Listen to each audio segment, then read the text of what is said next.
नमस्कार प्यारे विद्यार्थियों।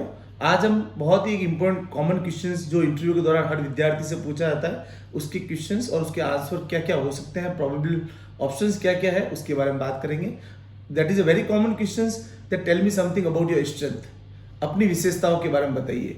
तो जब भी आप इस तरह के क्वेश्चन अगर आपको इंटरव्यू पूछता है तो आपको ये ध्यान में रखना है कि आप किस प्रोफाइल के लिए बैठ रहे हैं और जो भी आप स्ट्रेंथ बताएं वो प्रोफाइल की इनलाइन होनी चाहिए। Basically it has to be relevant as per the profile requirement। तो आप for example you are sitting for a marketing job तो आप इस तरीके की स्ट्रेंथ बताएंगे।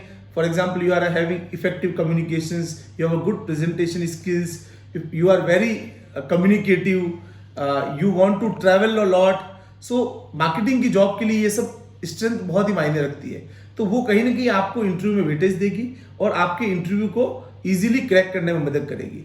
ऐसी स्ट्रेंथ के बारे में बात नहीं करना है जो स्ट्रेंथ कहीं ना कहीं नेगेटिविटी को शो करती है। वो स्ट्रेंथ कहीं आपके पॉजिटिव इंपैक्ट में इंप्लीमेंट उसको आप नहीं कर पाओ तो वो आपकी स्ट्रेंथ कहीं ना कहीं आपके लिए एक नेगेटिव इंप्रेशन क्रिएट करेगी। दूसरा, it has to be very specific. Your strength has to be very specific. For example you are talking about any kind of technical jobs और आप बोल रहे हैं कि मैं टेक्निकल फील्ड में अच्छा हूं और मुझे टेक्निकल ये मैंने प्रोजेक्ट्स किए हैं। So that is your strength. It means you are very good having expertise about your technical knowledge. अगर आप बोलते हैं कि नहीं मुझे तो घूमना पसंद है, मुझे सेल्स की जॉब पसंद है, but you are sitting for a technical job, then your strength will not create a positive impressions. So आपकी skills relevant जॉब के अकॉर्डिंग होनी चाहिए, आपकी strength as per the specific requirements होनी चाहिए और आपके एक्सपीरियंस को जो बढ़ाए। जैसे फॉर एग्जाम्पल कोई भी टीचिंग जॉब के लिए जाना चाहता है और अगर वो कहे कि मैंने ट्यूशंस लिए हैं, मैंने काफ़ी लोगों को पढ़ाया, जब मैं लोगों से बात करता हूँ तो लोग मेरी बातों से प्रभावित होते हैं, जब मैं बच्चों से किसी भी तरीके की कोई भी वार्तालाप करता हूँ तो वो it gives a positive impressions when I am talking to each and every student. So that is also one of your strength. And ऐसी स्ट्रेंथ आपको बात करनी है जो स्ट्रेंथ ऑर्गेनाइजेशंस और आपके गोल को दोनों को मैच करे। फॉर एग्जाम्पल आप कहेंगे I am very time punctual, I am effective learner and I have good listening capabilities. तो ये जो चीजें हैं वो आपकी जो आपका एक्सपीरियंस है उसके साथ ये एक तरह से पॉजिटिव इंपैक्ट क्रिएट करेगा और सामने वाले को लगेगा कि इतना एक्सपीरियंस होते हुए भी इसमें लिसनिंग कैपेबिलिटीज हैं, ये चीज को सीखने की जिज्ञासा रखता है, इसकी लर्निंग कैपेबिलिटीज हैं। अगर उसको टीम में काम करने के लिए बोला जाए तो आसानी से टीम में काम कर पाएगा।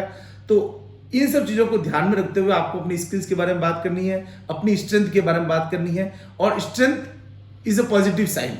तो जब भी स्ट्रेंथ अगर आप बताएं तो आप अच्छे से बताएं जिससे इंटरव्यूअर उस जॉब की रिक्वायरमेंट के ध्यान में रखते हुए आपको उसको पता चले कि नहीं यार इस व्यक्ति को लेने से मुझे ये फायदा है क्योंकि उसके पास ये काबिलियत है। तो ये सब चीजों को ध्यान में रखते हुए आपको अपनी स्ट्रेंथ के बारे में बात करनी चाहिए और कभी भी इसमें नेगेटिव कोई भी फ्रेमवर्क नहीं होना चाहिए। काफी बच्चे ऐसे होते हैं जो स्ट्रेंथ की बात करेंगे तो एक ऐसे स्ट्रेंथ पॉइंट आउट करते हैं जो कहीं ना कहीं उस जॉब के लिए आपके लिए नुकसानदायक होती है। तो आपको जब भी किसी भी इंटरव्यू में if somebody is asking that tell me about your strength, you have to talk about the job specific strength as well as the experience what you have so that you can move forward in the same directions with the organizations and you can also achieve your individual goal and you can achieve the organization goal. With the same word, we always come up with these kind of interview questions and in future we will also come up with these kind of questions. धन्यवाद। जय हिंद, जय भारत।